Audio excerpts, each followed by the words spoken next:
Welcome to the Compliance 911 Show, a no-nonsense podcast discussing hot topics for today's busy compliance professional. It's everything you wanted to know about regulatory compliance, but we're afraid to ask. And now, here are your hosts, Dean Stockford of M&M Consulting and Len Suzio of Geodata Vision. Podcast series, everything you wanted to know about regulatory compliance, but were afraid to ask. I'm joined today by Len Suzio from Geodata Vision. So Len, what topics do you want to touch on today? Dean, everyone is sitting on pins and needles regarding the 2022 Interagency Proposed CRA Rule, as well as the imminent publication of the Dodd-Frank Section 1071 Rule. I've been getting phone calls left and right from bankers asking me, what have you heard? What do you know? When is it going to be published? Do you think it's going to be, the final rule will be the same as proposed? We know this, that the CFPB itself is under court order to publish the new 1071 rule by March 31st. So that's going to happen sometime in the next few weeks. You and I are speaking at the beginning of March of 2023. The Dodd-Frank 1071 rule is going to be published sometime in the next few weeks, by the end of the month at the latest. So as we speak, we're within days or weeks at the most before that rule is published. The timing of the publication of the new CRA rule is less definite. The prudential regulators are not under court order with a mandated publication date. So the release of the new CRA rule could be any day or could be months away from now as we speak at the beginning of March 2023. Since the release of Dodd-Frank 1071 rule is definitely imminent, let's address that topic first, Len. I think it's obviously imperative, and we've had a ton of questions coming in from clients. So what thoughts do you have to share with our listeners relative to that particular provision? Well, Dean, ironically, the notice of proposed rulemaking regarding Section 1071 was published in October of 2021. That's right. It's been about 15 months in the making, and it's sure to be quite controversial. Furthermore, there's no doubt that the new rule will have profound implications for the entire financial services industry, not just banks. So, as your listeners are probably aware, Dodd-Frank 1071 is not like CRA in that it does not mandate any test. Section 1071 will be more like the HMDA regulations in that Section 1071, like HMDA, will be strictly a reporting mandate. Now, having said that, the information reported under 1071 will be used for both fair lending purposes and for CRA as well. In fact, the proposed CRA rule will relinquish the reporting of small business loans and defer to the data to be collected to that information that will be mandated under Section 1071. The data collection and reporting requirements under 1071 will be far more onerous than the requirements under CRA. And I'm certain that the listeners are well aware that the institutions covered for reporting under 1071 will be far more numerous than the institutions mandated to report under CRA. That's why I'm getting calls even from credit unions. I expect that whereas today only about 10% of banks are required to report under CRA, 90% of banks will be required to report under Section 1071. Not only that, but non-banks such as credit unions will become reporters under 1071 too. So it's not only banks that will be taking a keen interest in the 1071 rule when it's published. The credit union industry in particular, which has fought tooth and nail about being subject to CRA, are about to be covered by 1071, which is CRA on steroids, in my opinion. What do you think the final 1071 rule will actually look like? I know we get all these notice of proposed rulemakings, and there's certainly a lot of input that comes from various firms. But in your opinion, what do you think it's going to look like? Well, I think that the final rule is going to be almost exactly what the proposed rule contained. There should be very little change because, first of all, the CFPB is responsible for implementing Section 1071, and the CFPB is run by the most, quote, progressive political appointees in Washington these days. So the proposed minimum minimal coverage trigger volume of 25 small business loans in each of the previous 2 years is likely to remain, as will the numerous, quote, data points, which will quadruple the data points currently covered under CRA. It's going to be quite challenging for banks and other financial institutions, to say the least. So everyone is holding their breath. Section 1071's impact will be big, with uppercase letters, BIG.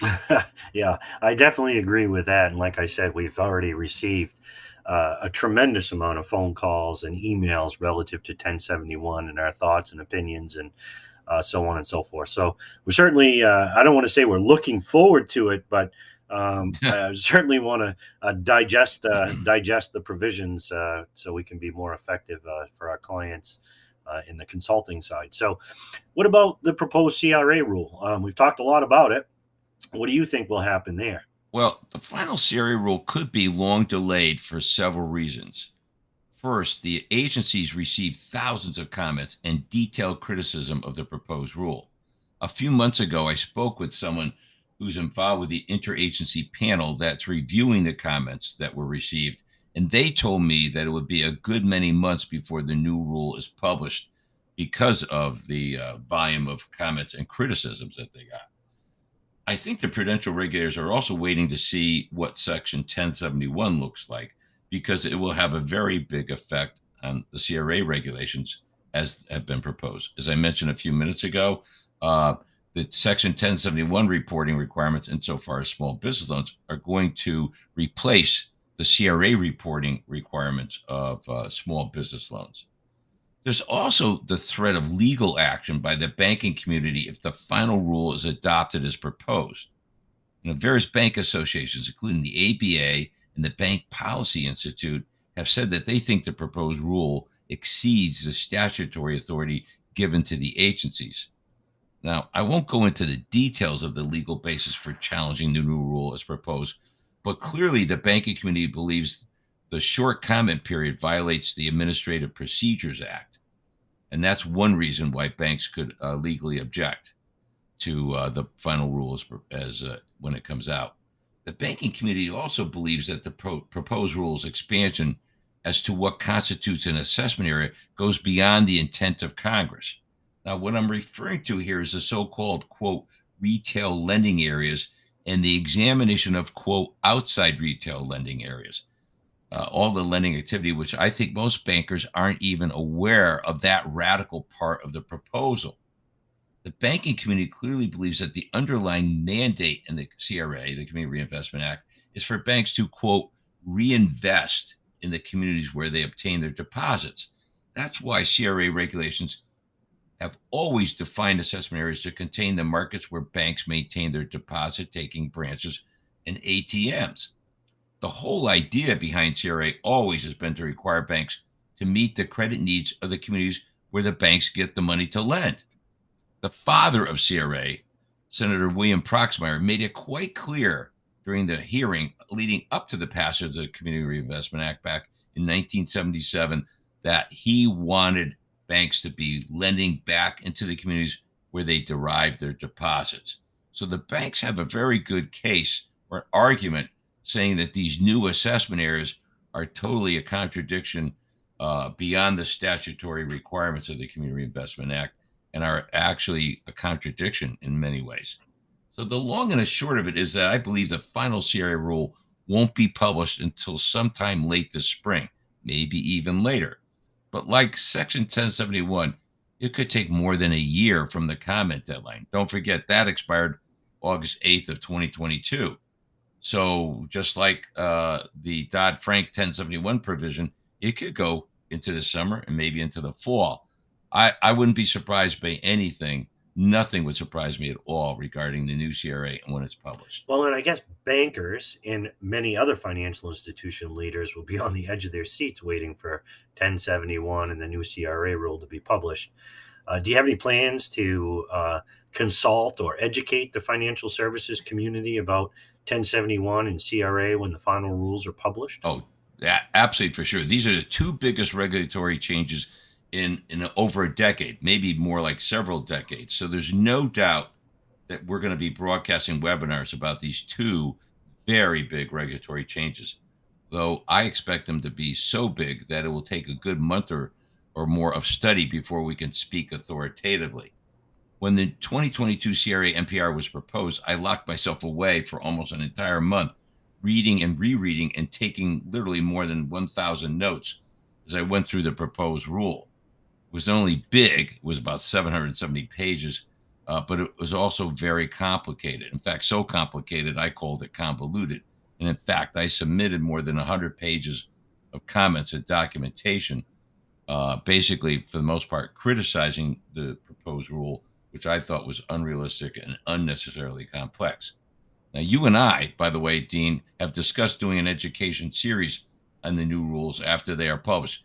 And I really do look forward to working with you and M&M Consulting to help banks and credit unions grasp the implications of Section 1071 and the new CRA rule. Len, I too look forward to collaborating with you later in the year on these efforts and to help financial institutions get more informed about these rules, these two big, very large regulatory changes. And, as you indicated, perhaps some workshops or some sort of an education series. So stay tuned in, is what I'll say to our audience, not only to our podcast, but you can visit our websites, and we'll be updating those accordingly when the final rules do come out. And Len and I have had time to collaborate on putting together some sort of an education and consulting series to bring everybody up to speed and assist them with that 1071 as well as the CRA implementation. This is Dean Stockford from M&M Consulting saying thank you for joining us today. And this is Len Suzio of Geodata Vision saying we hope you enjoyed today's podcast.